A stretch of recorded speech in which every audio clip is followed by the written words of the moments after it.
women should never be made to fit clothes. Clothes should be made to fit women. Why am I going to conform? I don't need to. Hello and welcome to This Is My YouTube. I'm Russell Kane and today I'm joined around the table by three famous fashionistas who are going to take us on a journey into their YouTubes to help us discover the fabulous world of fashion. First, television and radio presenter Gemma Cairney. Welcome to the show, Gemma. Thank you. Next, we've got writer, academic and contributing editor to British Vogue, Sinead Burke. Great to have you with us, Sinead. Thank you. And my final guest is journalist, newsreader and favourite of the royals, Tina Daheley. Tina, welcome to the show. First off, what sort of fashion videos do you all like watching on YouTube? One thing that I do is just to dive into the past, because I am just a sucker for nostalgia beyond anything that I've lived through. One of the last ones I did was what to wear for a winter wedding on YouTube. So occasions, or if you're going to like a black tie event, I will do that black tie to look up videos. I just dream of one day being on a red carpet and someone says, "What are you wearing?" and I can go top them. Just get like 5 million views. Anyway, so Gemma, we're going to start with you. Now, most people know you as a broadcaster. Now, I did not know this. I know you make the fashion show Frock Me. Brilliant. Don't say that when you're drunk. But you're also worked as a stylist. Yeah, I love clothes. I find them very theatrical. I find them very expressive. And I look around now and I'm like, am I that weird? People are like, whoa, like, you're really bold and bright and like experimental. I'm like, I don't feel weird. No. I think it's time to delve into your YouTube because you brought something which is a fashion brand taking a political stance, isn't it? Yeah, I really like it. It's just really fun to watch. Like, it's not more deep than that. 95% of old clothes that end up in trash can be recycled. Hi, we're here to give you tips to become more eco, the lazy way. Yeah. It's very simple. Don't throw them away. Recycle. You can remake your jeans. Yeah. Is this 1-800-LACY ECO? Hello. Wash them at 30 degrees rather than 60. It's better for your energy bill. Oh, really? That's great. Is there anything else I can do? Stop wearing fur. Real fur.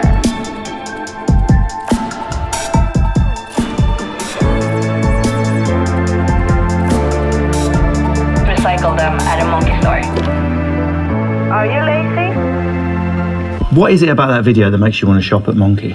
I already love the brand and I like the aesthetic, but to know that there's weight and integrity behind their message. I think, it's really easy to get kind of angry and upset and guilty when we're thinking about all of these things ethically, but actually a really sexy video just being like, that's constructive. It's like, here's 4 things, go and do it. Yeah, it definitely makes me less of a greedy consumer and to appreciate what I've got and to think about how I have a relationship with clothes. Right, Sinead, so you are the contributing editor for British Vogue, mic drop. Very exciting. And you go on a lot of the fashion weeks and the big catwalk shows. So I want to know, what have you brought to show us next? I have brought a video that stems back from my teenage years. It is a video of Burberry's Prorsum show, which is their luxury label. It no longer exists, but it was the first kind of fashion show that was ever live streamed. And I remember sitting at home in front of a desktop computer at the time and like anticipating this moment and really counting down for it and being able to sit there. Because at the time I never dreamed I would get to be one of those people who would sit in the space where a fashion show was taking place, never mind front row. And the internet became this space where fashion accepted me, even if it didn't know that I existed because I'm disabled. And I grew up with most of my siblings, all of my siblings are average height. And I would go shopping with them and realize very quickly that due to me being disabled, they had access to a fashion industry that I could just never participate in. But the internet was this catalyst. And YouTube was the space where all of a sudden I felt like I had a tangible connection to it. Like I could participate and people would take me seriously. And it was a tool for education and just escapism. So I'll show you this and I think it's pretty beautiful. But let's see what you think.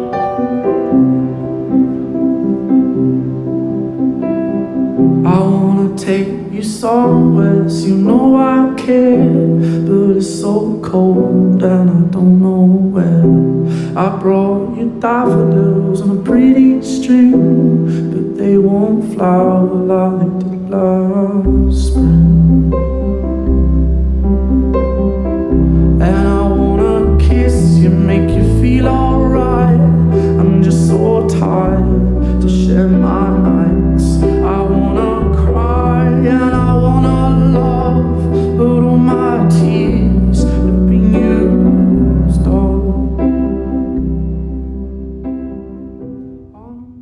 it was an invitation for me, because I read about it in magazines or saw it on television. I didn't get to see anything in real time. And then all of a sudden this was here. So my interest in YouTube was always using it as an educational tool. It was always like deep diving into the analysis. Oh, who's sitting there and who's doing that and who's the key power player and who's being interviewed about this, and kind of absorbing as much information as possible. But for me, fashion is the only industry in which we all legally have to interact with.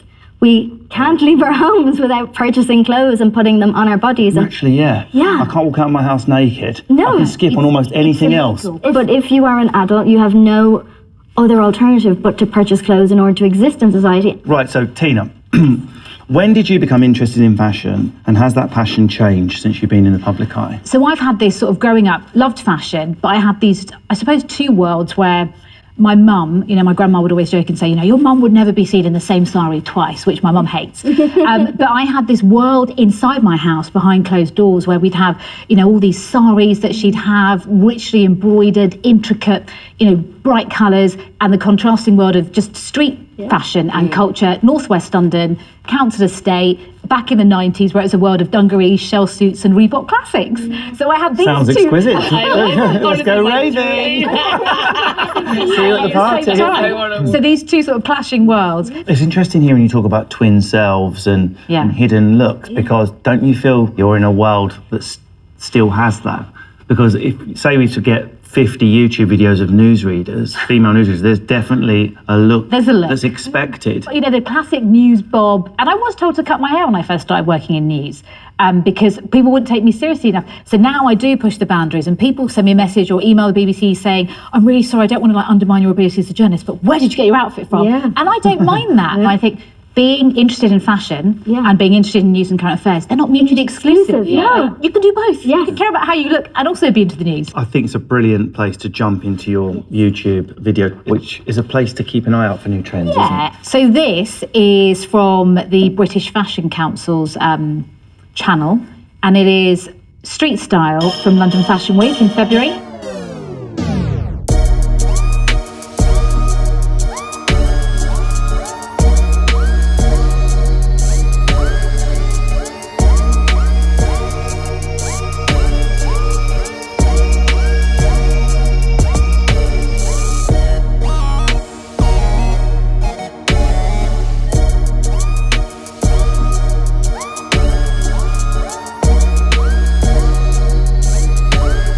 I love that video so much, because it's all well and good, you see a beautiful shoot in a fashion magazine that's shot in the middle of a desert and someone's lying on the sand, but that's not, I can't imagine myself wearing the same clothes in the same situation. So with street fashion videos, you see people it's all about being realistic. So real people in a real context that I can imagine myself in. And do you use that as inspiration to go and shop something maybe a bit left field that you wouldn't have thought of before you watched it? Yeah, totally. And that's why I watch videos like that, because seeing the same clothes on a rail in a shop, I would, I might walk straight past and think, oh, that's not for me. But it just allows me to be a bit more adventurous. Because YouTube doesn't have these geographical boundaries, do you ever sort of go around the world street fashion-wise? I ended up following a Palestinian influencer. Her name's Hannah Ziad, and she has 500,000 subscribers.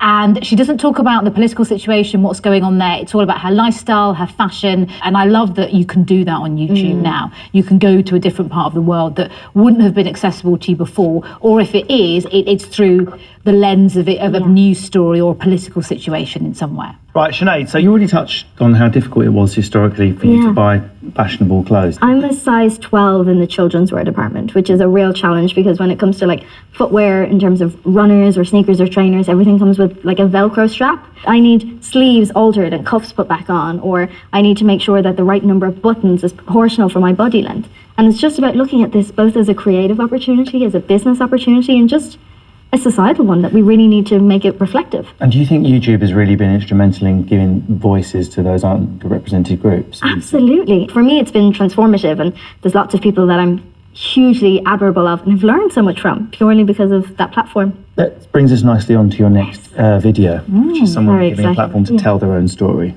So this is part of Vogue's 73 question series. This person I am mildly obsessed with, and I think they did wonderfully. This is Tracee Ellis Ross. Hey! Tracee Ellis Ross. Thanks for fitting me into an insanely busy schedule to do 73 questions. It is my pleasure. Please come in. Okay. Heels or sneakers? Oh, heels. I love a stiletto heel, but I also love a Birkenstock. Vintage or new? Vintage. What's the most overused phrase in Hollywood right now? I'm gonna give you two, curated and cold pressed. What does family mean to you? Love and laughter. How would you define your style? Eclectic, comfortable, and bold. It's a must-have item every woman should have in her closet. A black blazer of some kind or a black tux jacket.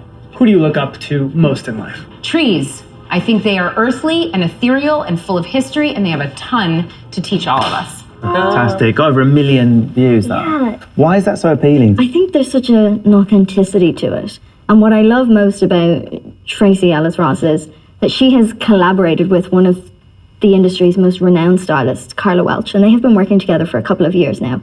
And that has transformed Tracee's platform, but also her opportunities, because they deliberately wear designers that are perhaps black designers or the next generation of designers. And all of a sudden, Tracee is on the front cover of magazines wearing Valentino Couture or is hosting the American Music Awards. And it's like what you can do with fashion in terms of having a voice, and then also in turn how fashion can be a tool. And something we often forget, both as consumers and creators in this industry, that people need to feel comfortable not only in their own skin, but in the one that they adopt in terms of fashion. Before we go, I just want you to share with us any YouTube channels that you think people should be subscribing to if they're interested in fashion. British Fashion Council, British Vogue, Elle India I follow. Yes. I'm going to say American Vogue also. Just kind of anybody who's having interesting conversations, be it like Ellen DeGeneres bringing people on. Refinery 29. Yes. Soul Train, just forever. Well, thank you, Tina, Sinead and Gemma. You've given us a great insight into how fashion is evolving and thriving on YouTube. And I've just got a sneaky feeling that next time you see me, I will be decked head to toe in Burberry. Or Buffalo Boots. Or both. Join me next time on This Is My YouTube. I don't suit pink. Let's admit it, guys.